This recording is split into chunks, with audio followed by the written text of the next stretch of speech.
Before you buy a single African cichlid, there are a few setup decisions that decide whether your tank stays stable or slowly turns into a constant problem. And most people do not realize they picked wrong until months later, when the tank looks fine, but the fish are acting weird and the losses start. Today I am going to walk you through the full setup process, step by step, so it is all in one place. Tank size, equipment, water chemistry, cycling, adding fish, and the quiet mistakes that do not show up in week 1. They show up in month 3. You will not need to stitch together 5 different videos after this. And stay with me until the end, because the biggest mistake people make in this hobby does not happen when the tank is empty. It happens when the tank is finally working. That we made it moment, and by then fixing it is way harder. Let us start from the beginning. By the end of this video, you will not just understand African cichlid tanks. You will realize which part of yours has already started working against you. Let us start with tank size, because this is where most African cichlid tanks are already doomed before the first drop of water goes in.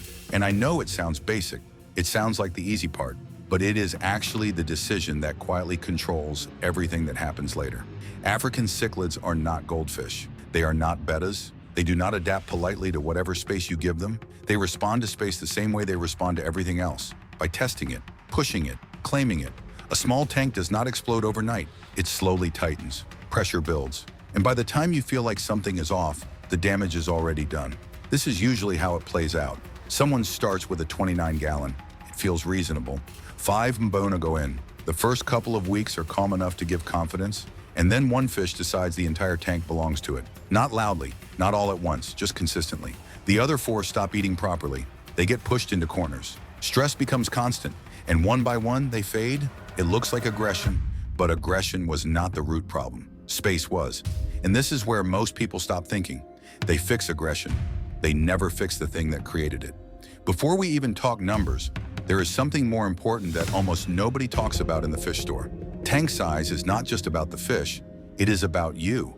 A 180-gallon tank is incredible for African cichlids. But if you live in a small apartment, cannot move large volumes of water, and do not realistically have time for heavy weekly maintenance, that tank becomes a beautiful liability.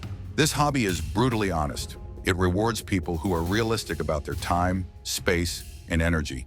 And it punishes people who plan for a version of their life that does not actually exist yet. So ask yourself first, how much room do you really have? What can you lift comfortably? What can you maintain every single week? Not just when motivation is high. Now let us put real numbers to it. A 40 breeder is the smallest tank I would even consider for African cichlids. And even then, you are limited. This is shell dweller territory.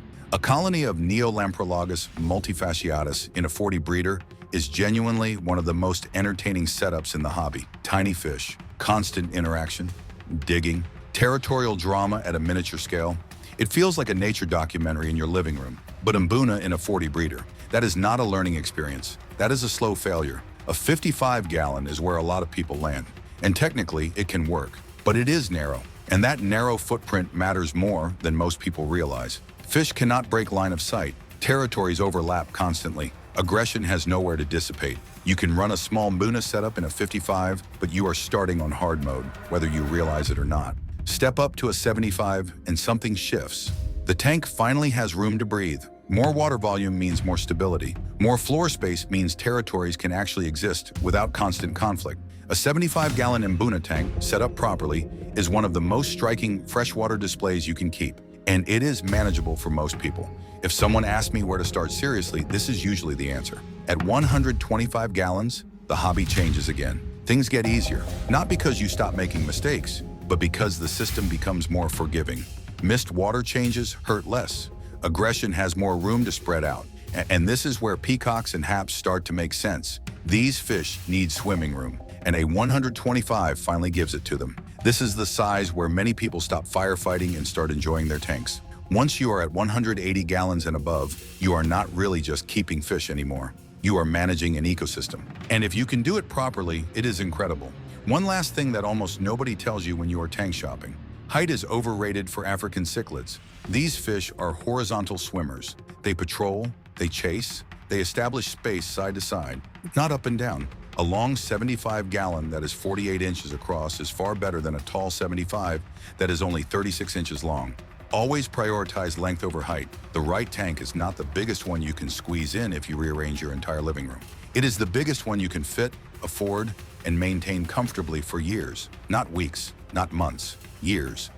If your tank feels stable right now, this is not the end. This is the moment everything starts depending on what you do next. Most tanks do not fail because the fish are aggressive. They fail because the keeper never realized they built the wrong system. Okay, tank size is locked in, and this is where a lot of tanks quietly fail before the first fish even hits the water. Not because the tank is wrong, but because the fish choice is. The mistake people make here is simple. They treat African cichlids like they are one category. Same look, same rules, same setup, just different colors.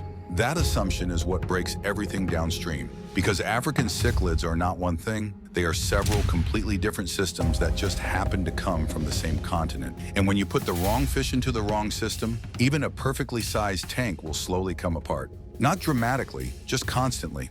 This choice matters more than most people realize, because everything else you do, rock work, water chemistry, stocking strategy, feeding, is dictated by which group you pick here. African cichlids mainly come from 3 lakes: Lake Malawi, Lake Tanganyika, Lake Victoria, and fish from each lake evolved under different pressures, different environments, and different social rules. That is where the separation starts. Lake Malawi and Mbuna are usually what people picture first: bright colors, constant motion, aggression that never really turns off. These are rockfish. The word Mbuna literally means that. Their entire behavior is built around rocks, defending them, sleeping in them, hiding in them, fighting over them. If you do not give Mbuna enough rock structure, they do not just get a little stressed, the entire social system breaks. Aggression does not get managed. It concentrates, and once that happens, the tank never feels stable. Mbuna are also where people first hear about overstocking and think it sounds insane. The logic is simple once you see it in action. When there are enough fish, no single fish can become the permanent target.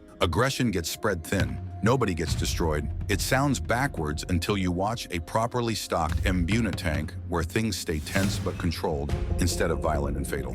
Good starter Mbuna include yellow labs, AT, and many pseudotropheus species. Yellow labs get recommended so often for a reason. They are still Mbuna, but they are about as forgiving as that group gets. Not gentle, just less explosive. Same lake, completely different energy. Peacocks and haps. This is where a lot of people get confused. They hear Lake Malawi and assume the rules carry over. They do not. Peacocks and haps are open water swimmers. They are generally less aggressive, often larger, and the males are some of the most colorful freshwater fish you will ever see. They need space to move, not walls of rock to fight over. That is why tank size suddenly matters more here. When earlier I said a 125-gallon opens doors, this is what I meant. Peacocks and haps need length and swimming room to stay calm and display properly. They can often be kept together, which lets you build a display tank with a lot of color variation. But mixing them with Mbuna is asking for trouble. Mbuna do not see peacocks as neighbors. They see them as things to chase. Same lake, completely different worlds. Then there is Lake Tanganyika. This is where everything shifts again. Tanganyika fish tend to be more specialized, more behavior-driven, and in many cases more interesting to watch over long periods because of how complex their social interactions are.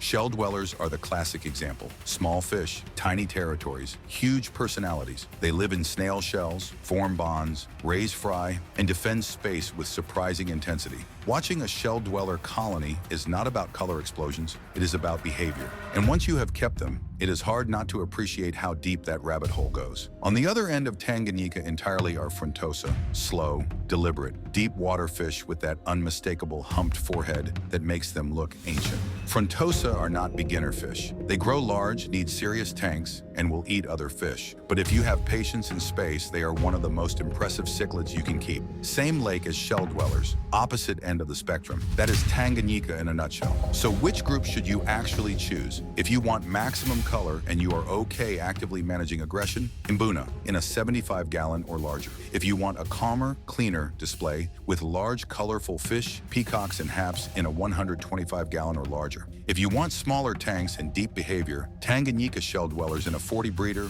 or 55-gallon. If you want something that feels like it belongs in a nature documentary, Frontosa, a 125-gallon minimum, and a lot of patience. Pick one group, build everything around that choice. Trying to mix Malawi and Tanganyika is not adventurous. It is a slow way to create water chemistry problems, compatibility issues, and a tank that never quite feels right no matter what you change. And this is where most people think the hard part is over, because once the fish are chosen, everything else feels technical. Let me tell you about a tank that did not fail loudly. It did not crash overnight. It ran fine for 6 months. Water looked clean, clean, fish were eating, colors were strong, nothing felt urgent. And then slowly things started slipping. A fish got stressed, then another. Immunity dropped, one death, then another. The keeper tested the water and everything came back fine. Ammonia 0, nitrite 0, nitrate reasonable. On paper, the tank was perfect. The problem was not something dramatic, it was slow drift. Over months, without anyone noticing, the pH slid downward. Alkalinity dropped little by little, and African cichlids do not tolerate that kind of change quietly. They tolerate it the same way they tolerate everything else, by getting sick. This is why water chemistry with African cichlids is not complicated, but it is precise. These fish evolved in very specific conditions, and if your tap water does not naturally match those conditions, you need to know that before the tank is set up, not after fish are already living in it. Lake Malawi cichlids come from water that sits roughly between 7.5 and 8.5 pH. Lake Tanganyika is even more extreme, sometimes pushing close to 9.0. That is a completely different environment than the soft, slightly acidic water most tropical fish prefer, and often very different from the neutral tap water people assume is fine for everything. So the first real step here is not buying buffers or changing substrates, it is testing your tap water. pH, hardness, KH, GH, basic information. If your tap water is already hard and alkaline, you are starting from a strong position. Most African cichlids will thrive with minimal adjustment. If your tap water is soft and acidic, which is very common, that is not a deal breaker, but it is something you need to plan for. Aragonite or crushed coral as substrate will slowly raise and stabilize pH. Crushed coral in the filter does the same thing. Commercial African cichlid buffers can help as well. You can mix approaches. What matters is not which method you choose. It is that you create water that stays consistently alkaline over time. And that word matters more than most people realize. Stable beats perfect. Most people do not lose fish because pH is wrong. They lose fish because pH was right and then quietly stop being right. A pH of 7.8 that never moves is far better than a pH of 8.2 that swings every week. Those swings do not show up as numbers on a single test. They show up as chronic stress, weakened immune systems, and fish that never quite look right. Stability is what keeps cichlids healthy long term. Temperature ties into this more than people expect. African cichlids prefer warm water, generally somewhere between 76 and 82 degrees Fahrenheit, depending on species. Consistency matters here too. A reliable heater is not optional. A thermometer you actually look at is not optional. Heaters fail, and sudden temperature drops stress fish faster than almost anything else. Water chemistry problems rarely announce themselves. They build quietly. When they finally show up, they do not look like chemistry problems. They look like disease, aggression, or bad luck.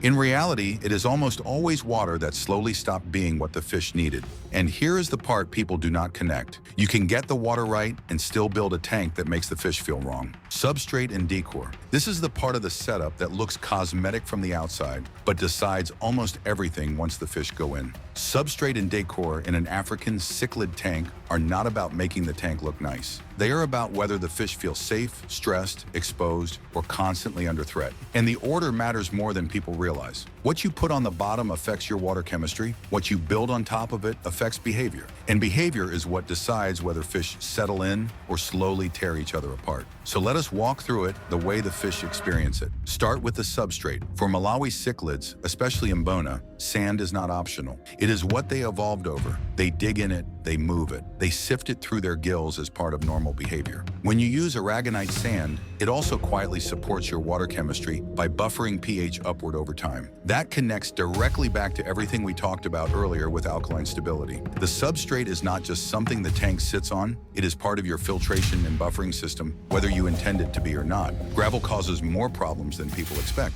Mbuna will pick it up and move it around. Most of the time that is harmless. Sometimes it is not. Gravel can get lodged in mouths, scraped along gills, or sucked into filter intakes. None of those are problems you need. 2 to 3 inches of sand is enough for most setups. If you are keeping Tanganyika shell dwellers, give them deeper sand in at least part of the tank, because digging is the whole point of their existence. Once the substrate is right, everything above it starts to matter more. And this is where most Mbuna tanks succeed or fail. Rocks are not decoration in an Mbuna tank. They are the entire system. Mbuna do not defend open water, they defend rocks. They sleep in crevices, they hide in caves, they establish dominance based on who controls which rock face. A tank without enough rock structure does not just look sparse, it feels hostile to the fish. And when fish feel exposed, aggression skyrockets. This is not about throwing in a few rocks and calling it done. Placement matters more than quantity. and quantity matters more than people think. The goal is broken sightlines. Fish should be able to move around a rock stack and disappear from view. Multiple caves at different heights, depth, vertical complexity. When fish cannot constantly see each other, they cannot constantly fight. Good rock choices include limestone, Texas holy rock, lace rock, and most natural river rocks. Avoid sharp edges. Avoid anything that could leach unwanted substances into the water. And use more rock than feels reasonable at first. This is one of the rare cases in this hobby where overdoing it actually solves problems instead of creating them. There is one rule here that cannot be ignored: stability. African cichlids dig, and Mbuna dig aggressively. If rocks are stacked on top of sand, they will eventually shift. When they shift, they can crack glass or crush fish. It happens more often than people admit. Always place rocks directly on the tank bottom before adding substrate or secure larger structures together with aquarium-safe silicone. The fish will test your work whether you want them to or not. Wood and plants sit in a different category. Wood can be used, but it slowly acidifies water, which works against what African cichlids need. If you use driftwood, make sure it is fully cured and keep a closer eye on pH over time. Plants with Mbuna are a losing negotiation. Mbuna eat plants. They do not care how expensive they were or how carefully you planted them. Some keepers manage limited success with tough plants like Java fern or Anubias because they taste bad and attach to rocks. But even then, expectations need to be realistic. An Mbuna tank is not going to stay pristine and green. Peacock and Hap tanks are different. Less digging, less plant destruction. With sand, some rock, and carefully chosen plants, a Peacock tank can actually look stunning and stay that way. Substrate and decor are not about style. They are about giving fish a world that makes sense to them. When that world is built correctly, aggression drops, stress drops, and everything else you do in the tank suddenly works better. And this is where tanks start looking stable, even when the system underneath is already falling behind. Filtration. This is where a lot of good-looking African cichlid tanks quietly fall apart. Not because the owner did not care, but because filtration feels like a background decision. Something you buy once, turn on, and stop thinking about. And that mindset works fine for light stock community tanks. It does not work here. African cichlids eat hard, digest fast, and turn food into waste at a pace most freshwater fish do not. Their bioload is real, and when filtration cannot keep up with that bioload, ammonia and nitrite do not announce themselves visually. The water stays clear, the tank looks clean, but the fish start carrying stress they never fully recover from. That is why filtration is not about clarity. It is about capacity. The general rule exists for a reason. Filter for at least double your tank volume. A 75-gallon tank should be filtered like a 150. On paper, that sounds excessive. In practice, the first time you watch an Mbuna tank explode into feeding chaos, it makes perfect sense. Food everywhere, waste everywhere, bacteria working overtime. This is normal for these fish. Your filtration just has to be built for it. Most people start with hang-on-back filters, and there is nothing wrong with that. They are reliable, easy to service, and widely available. The problem is assuming one is enough. In most African cichlid tanks, it is not. Running two HOB filters side by side or pairing one with another filtration method spreads the workload and gives you redundancy if one unit clogs or fails. Redundancy matters more than people realize. Canister filters are where many keepers end up once tanks get larger or stocking gets heavier. They sit outside the tank, hold a lot of biological media, run quietly, and provide strong, consistent filtration. They cost more, and maintenance takes more effort. But for a 75-gallon or larger setup, a quality canister often becomes the backbone of the system. Once people experience the stability a properly sized canister provides, they rarely go back. Then there are sumps. This is the deep end of filtration, a separate tank below the display that processes water before sending it back up. More volume, more oxygenation, more media, more control, also more complexity and cost. Not necessary for everyone. But if you plan to stay in this hobby long-term, understanding how sumps work changes how you think about filtration entirely. Sponge filters sit in a strange place here. They are not enough on their own for an African cichlid display tank, but they are incredibly valuable as support. Extra biological capacity, emergency backup, and most importantly, quarantine readiness. The sponge filter quietly running in your main tank is insurance you do not appreciate until you need it. No matter which filtration style you choose, there is one detail that matters more than brand or flow rate: surface agitation. Moving water at the surface is what allows oxygen to enter and carbon dioxide to escape. Without it, fish can suffocate in water that tests perfectly clean. It is one of the most frustrating failures in this hobby because nothing looks wrong until fish are gasping. Filtration is not something you set and forget. It is a system you size for stress, not for calm days.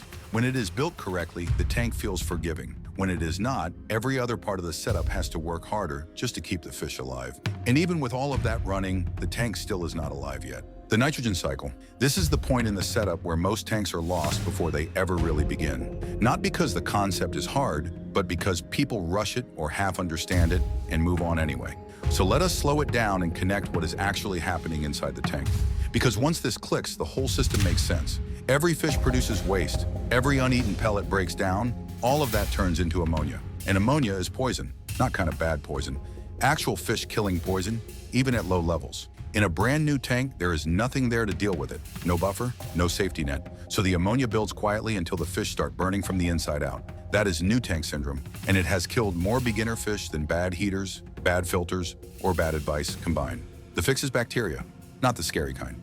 The kind that turns poison into something manageable. The first group converts ammonia into nitrite. Nitrite is still dangerous, just slightly less immediately lethal. Then a second group converts nitrite into nitrate. Nitrate is the end of the line. It is tolerable in low to moderate amounts, and it is removed with water changes. That is the entire cycle. Ammonia becomes nitrite, nitrite becomes nitrate. But here's the part people miss. Those bacteria do not appear instantly. They have to grow. They have to colonize your filter media and your substrate. And until they do, your tank is biologically unfinished no matter how clear the water looks. A proper fishless cycle takes time, usually 4 to 8 weeks. And this is where impatience sneaks in. The tank looks ready, the equipment is running, the water is clear, the fish are right there. So people add fish early and tell themselves they will monitor closely. What actually happens is the bacteria lag behind. Ammonia spikes, immune systems weaken, and even if fish do not die immediately, they never quite thrive. Fixing a broken cycle with fish already suffering is far harder than just waiting in the first place. The clean way to do this is simple. You cycle the tank without fish, you add pure ammonia to the empty tank. Hardware store ammonia works as long as it has no surfactants or additives. You dose enough to reach about 2 to 4 parts per million, then you wait and test. First ammonia rises, then nitrite appears as the first bacteria establish, then nitrite falls as the second group catches up. Finally, you reach the point where ammonia reads 0, nitrite reads 0, and nitrate is rising. That is not theory, that is a cycled tank. Bacterial supplements can help shorten the timeline, especially live cultures. They are useful, but they are not magic. They compress time. They do not erase it. The real confirmation comes at the end.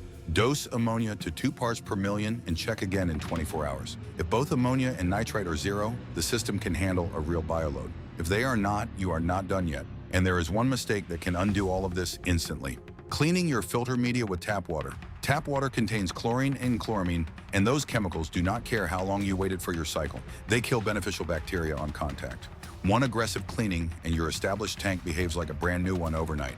Always rinse filter media in old tank water.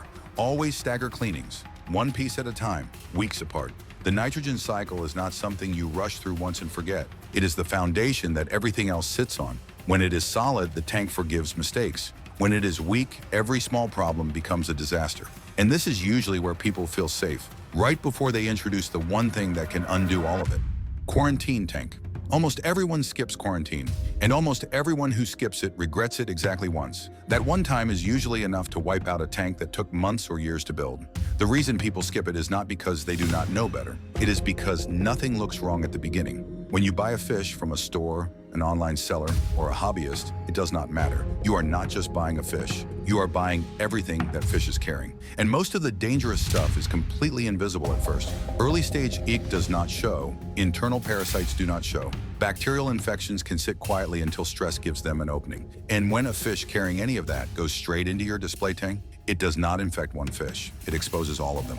Quarantine is how you break that chain. It is a separate tank where new fish live for 2 to 4 weeks before they ever see your main setup. If something is wrong, it shows up there, where treatment is simple and contained. If nothing is wrong, the fish goes into the display tank stronger, less stressed, and far more likely to settle in without issues. And here is the part that stops people unnecessarily. The quarantine tank does not need to look good. It does not need plants, rocks, or aquascaping. A 20-gallon long is enough for most situations. A sponge filter that has already been running in your main tank. An air pump, a heater, a few pieces of PVC pipe for hiding spots.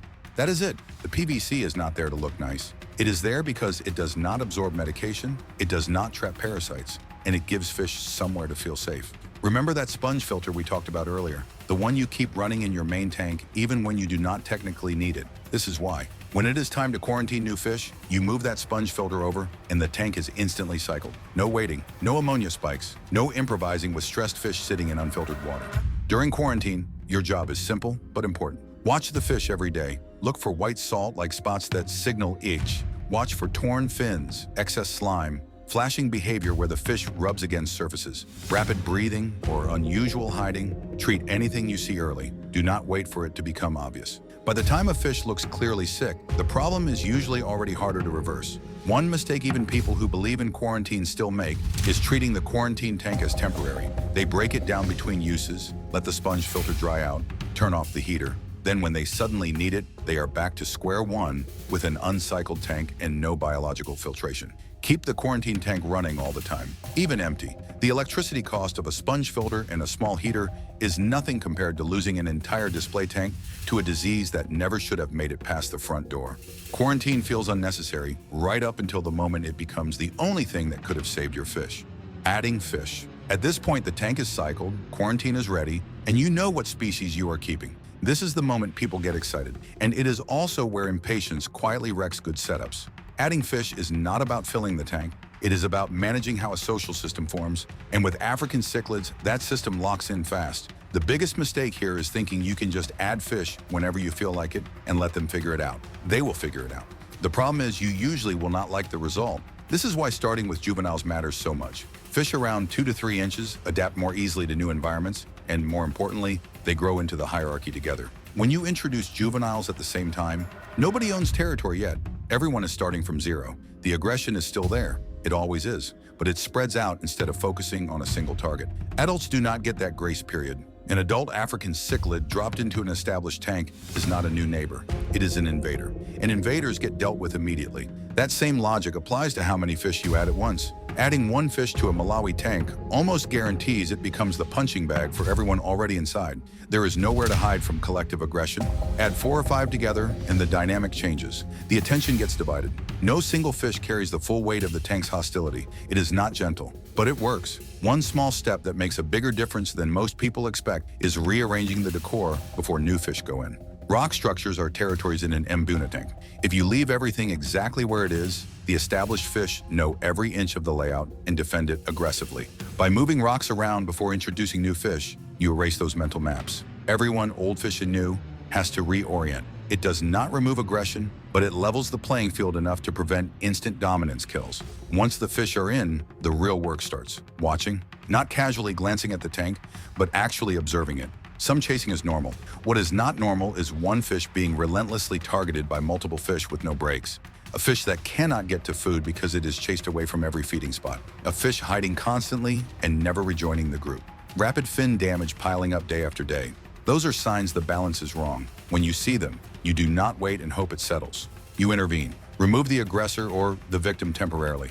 Rearrange the decor again. Reevaluate the mix. And if you are running a mixed Malawi setup, order matters more than people think. Peacocks should go in first and be allowed to settle for a few weeks before adding haps. Haps are usually larger and more assertive, and if they establish first, peacocks spend their entire introduction phase under pressure. Adding fish is not about speed, it is about sequencing. When you respect that, the tank stabilizes faster and stays stable longer. When you rush it, the problems do not always show up immediately, but they always show up eventually. And once the fish are in and things calm down, this is where most tanks are quietly fed into their first real problem. Feeding always feels like the easy part. You buy the food, you drop it in, the fish rush to surface, everyone looks happy. And then Malawi bloat happens, and people realize feeding was never simple at all. Malawi bloat is not some mysterious disease that comes out of nowhere. It is a bacterial infection of the digestive system that shows up when feeding does not match how the fish are built to eat. The belly swells, the fish stops eating, it hangs near the surface. And the reason it kills so many fish is not because it is unstoppable. It is because, by the time people recognize it, it has already been building quietly for weeks. The root cause in most cases is protein. Too much of it, fed too often to the wrong fish. Mbuna are herbivores. In the wild, they spend their lives scraping algae off rocks, constantly grazing, taking in plant matter and microorganisms. They are not designed to process bloodworms, tube effects, or high-protein pellets day after day. When they are fed like predators, their digestive systems cannot keep up, waste builds internally, bacteria take advantage, and the problem finally shows itself long after the feeding mistake started. For Mbuna, the foundation of the diet should be spirulina-based foods. Pellets or flakes where spirulina is one of the first ingredients. That algae-based profile is what their bodies expect. You can supplement with blanched spinach, zucchini, or peas with the skins removed, but the key is consistency. Avoid bloodworms and high-protein frozen foods altogether for Mbuna. They will eat them eagerly. That enthusiasm is not a sign the food is good for them. It is a sign that fish are wired to eat whatever shows up. Peacocks and haps are a completely different story. They are omnivores and predators, built to handle more protein, and they thrive on higher quality cichlid pellets with a stronger protein content. Frozen foods like brine shrimp, mysis shrimp, and occasional bloodworms are not just safe for them, they are beneficial. The rules that protect Mbuna do not apply across the board, and mixing feeding styles without thinking about species is where people get into trouble. How often you feed matters just as much as what you feed. Once or twice a day is plenty. Feed only what the fish can finish in about 2 to 3 minutes. Anything left drifting or sinking becomes waste. Waste becomes ammonia. Ammonia becomes stress. And this is where human psychology works against you. African cichlids always act hungry. They rush the glass. They follow you. They beg. They stare at you like you are starving them on purpose. Do not fall for it. Fish do not experience hunger the way mammals do. They are programmed to eat whenever food appears, because in the wild, food is unpredictable. In a tank, that instinct can kill them if you let it override your judgment. One small feeding habit that helps with both stress and aggression is spreading the food out. Drop food in multiple areas of the tank at the same time. When all the food goes in one spot, the dominant fish claims it, and weaker fish get pushed away. 2 or 3 feeding points break that control and let more fish eat without conflict. Feeding is not about making fish look excited. It is about supporting their biology long term. Get that right, and half the health problems people blame on bad luck never happened in the first place. And none of this matters if what you do next only happens when something looks wrong. Routine maintenance. Okay, now this is the boring part. And it is boring for a reason, because this is the part that actually keeps everything alive. Not the fish choice, not the tank size, not the rocks, the routine. African cichlid tanks do not survive because they are set up well once. They survive because the same basic things get done again and again, even when nothing looks wrong. It starts with water changes. African cichlids need them more than most freshwater fish because they eat heavy, produce a lot of waste, and live in setups that are often stocked aggressively on purpose. For most tanks, a weekly water change somewhere between 25 and 50% is the baseline. Heavily stocked Mbuna tanks often need more. Nitrates tell the truth here. If nitrates are creeping past 20 or 40 parts per million between changes, the tank is asking for more water, whether it looks clean or not. And that is the part people miss. Water changes are not just about nitrates. They pull out dissolved organic waste you cannot test for. They replenish trace minerals that get depleted over time. They reset chemistry that slowly drifts while everything looks stable. They are not optional maintenance, they are how the system breathes, and when you do them, temperature matters. Dumping cold water into a warm tank causes stress that fish do not always show immediately. Sometimes it shows up days later as disease. Match temperatures. Add water slowly. Give the tank time to adjust. That same idea of protecting stability carries straight into filter maintenance. The bacteria keeping your tank alive live in the filter media, not the water. Clean that media in tap water and you wipe them out. Replace everything at once and you reset the tank whether you meant to or not. A filter should be cleaned in old tank water and maintained in stages, one piece at a time, weeks apart. Stability first, always. That leads naturally into the substrate because waste does not just disappear, it settles, especially in corners and feeding zones. Even when the sand looks clean, debris is building underneath. Vacuuming during water changes is not about making the tank look better. It is about removing the stuff that quietly breaks water quality over time. And through all of this, there is one habit that matters more than any piece of equipment.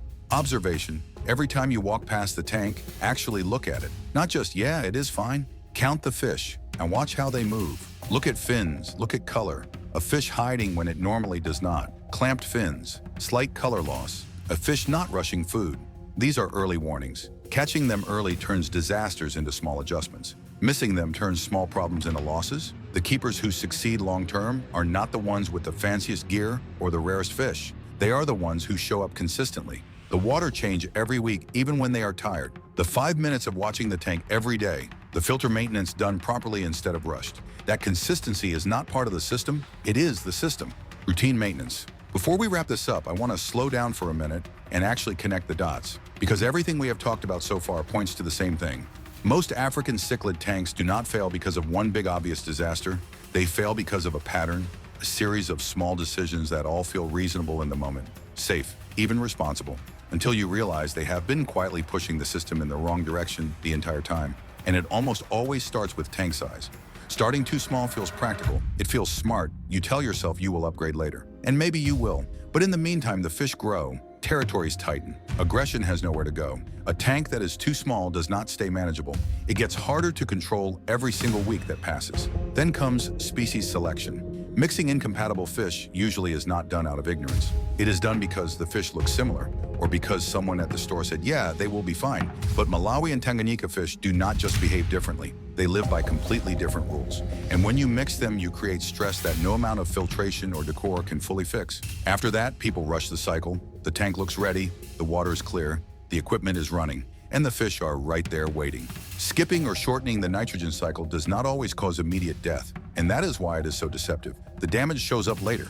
Weak immune systems, random losses, fish that never quite thrive no matter what you change. Then there is quarantine. This is the step everyone knows about, and almost everyone skips, because nothing seems wrong at first, until one new fish introduces something you cannot see, and suddenly you are treating the entire tank, or losing fish that were healthy for years. Quarantine feels unnecessary right up until the moment it becomes the only thing that could have prevented the problem. Rockwork and structure come next. This one surprises people because the tank can look beautiful and still be wrong. Mbuna without enough rock structure are not just uncomfortable, they are constantly stressed. Stress turns into aggression, aggression turns into injuries, and injuries turn into slow, quiet losses. The tank might look open and clean to you. To the fish, it feels exposed and hostile. Feeding mistakes come next, especially with Mbuna. Feeding too much protein does not cause an instant issue. It builds. Digestion problems, bloat, bacterial infections. They show up weeks or months after the diet problem starts, which makes it easy to blame something else when the fish finally gets sick.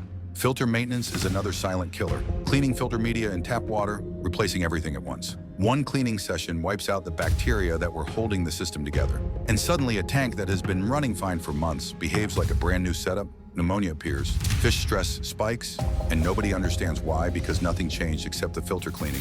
And finally, the one that gets even experienced keepers. Relaxing maintenance after early success. This mistake hides behind confidence. The tank looks good, the fish look good, so water changes get delayed. Testing gets skipped, standards slowly drop. Nothing explodes right away, but the margin for error disappears. And when something finally does go wrong, it hits hard. These mistakes are not random, they are connected. And if you recognize even one of them in your own setup, it does not mean you have failed. It means you caught it before it finished doing damage. Look, everything I talked about here is the surface. The difference between a trophious tank that works and one that never quite gets there happens underneath that. I broke all of it down in a full video here on Dark Cichlids, from building the right colony to what actually changes as the fish mature, to the mistakes people only realize when it's already too late. It's already there. If trophious mattered to you, watch that before you touch anything. Click the video on your screen and I'll meet you there.